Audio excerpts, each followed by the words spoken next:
Bonjour à tous, les Survivor Series 2019 auront lieu le 24 novembre. C'est donc la semaine prochaine. Je vous propose alors 10 choses que vous ne savez pas sur ce pay-per-view historique. Enfin, il y a des choses que vous saurez peut-être, mais sur les 10 choses, j'espère qu'il y en a au moins une que vous ne savez pas. Quelques légendes ont commencé leur carrière à la WWE aux Survivor Series. Le Rock, l'Undertaker, Kurt Angle, Sting et aussi le Shield. Ça vous le savez, on le dit assez souvent. Mais est-ce que vous savez que Shane McMahon a fait sa première grande apparition au Survivor Series 1989 ? Il avait à l'époque 19 ans. Ce n'est pas en catcheur qu'on l'a vu, mais en tant qu'arbitre. Voilà.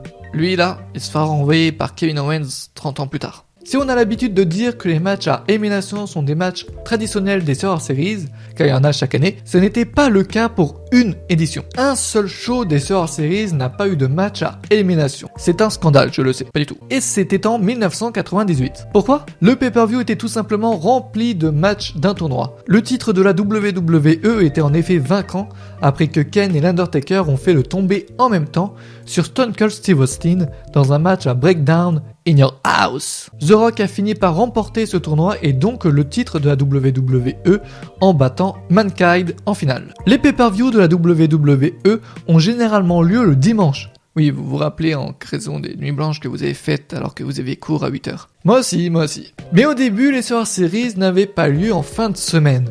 De 1987, donc la première édition, à 1990 inclus, ce pay-per-view se tenait le jour de la Thanksgiving.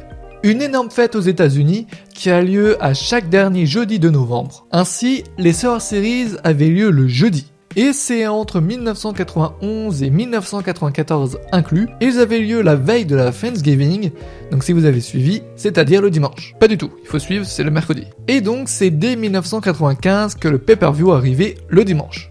En 2017, la WWE s'appuyait peut-être un peu trop sur des catcheurs qui sont plutôt en fin de carrière. La moyenne d'âge des équipes du match traditionnel des Survivor Series masculins était de 40 ans.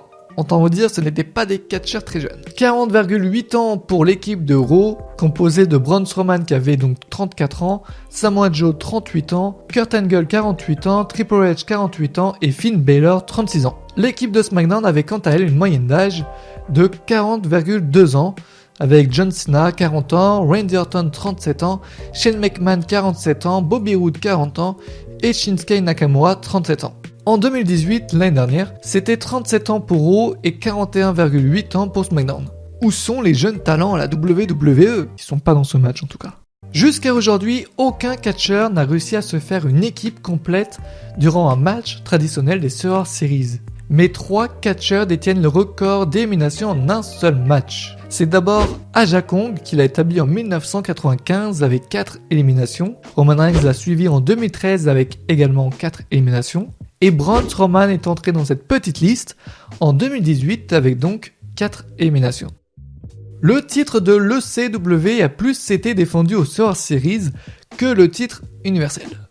Une défense de titre pour l'ECW en 2007, c'est CM Punk qui l'a défendu avec succès contre Johnny Morrison et le Miz. Quant au titre universel, il n'a jamais été défendu en fait. Ce titre a en effet été créé à SummerSlam 2016 avec Finn Balor champion. Au Survivor Series 2016, c'est Kevin Owens qui était champion et il était dans la team de Raw dans le match traditionnel. En 2017, c'est Brock Lesnar qui a affronté AJ Styles qui était champion de la WWE. Donc c'était un match champion contre champion sans titre en jeu. Même chose pour 2018, Brock Lesnar était champion universel et a affronté Daniel Bryan qui était champion de la WWE. Donc aucun titre en jeu. Souvenez-vous du moment où Vince McMahon présentait Drew McIntyre en tant que futur champion du monde, le Chosen One, l'élu. C'était en septembre 2009. Sauf qu'au Survivor Series, dans la même année, donc en novembre, il faisait équipe avec Le Miz, Jack Swagger, Sheamus et Dolph Ziggler, qui ont tous remporté un titre mondial en l'espace de moins d'un an après l'événement, un peu plus pour Ziggler, mais pas Drew McIntyre, qui n'en a jamais gagné jusqu'à aujourd'hui, c'est-à-dire en 10 ans. Mais bon, il en gagnera bien prochainement, enfin, espérons-le pour lui. En tout cas, Vince McMahon a le pif. Depuis la toute première édition des Survivor Series, en 1987, il a eu jusqu'en 2018 inclus 83 matchs traditionnels au pay-per-view. Ça représente 2-3 matchs par show pendant 31 ans, sachant que pour les 4 premières éditions, il n'y avait que des matchs à élimination, donc il y en avait entre 4 et 6 par show, alors qu'aujourd'hui il y en a plus 2, 3. Bref, en tout cas, on s'approche petit à petit des 100 matchs. Les Survivor Series ont failli s'arrêter en 2010. Vince McMahon avait en effet annoncé en février 2010, durant une conférence téléphonique pour les actionnaires, la fin des Survivor Series après un échec en 2009 et voulait renommer le pay-per-view. Cependant, en juin, après la réaction des fans qui avaient lancé des pétitions pour garder ce pay-per-view légendaire, la WWE a changé d'avis et comme vous le savez puisqu'il existe encore aujourd'hui, a gardé les Survivor Series. On est passé à rien de ne plus avoir ces pay-per-view, comme quoi la WWE écoute un tout petit peu les fans, quand même un peu. Voilà, c'était donc les 10 choses que vous ne saviez pas sur les Survivor Series. Merci d'avoir regardé cette vidéo, mettez un pouce bleu, abonnez-vous, vous connaissez. Et rendez-vous le dimanche 24 pour une soirée spéciale Survivor Series avec un live réaction et autres sur Twitch. Le lien est dans la description. À la prochaine.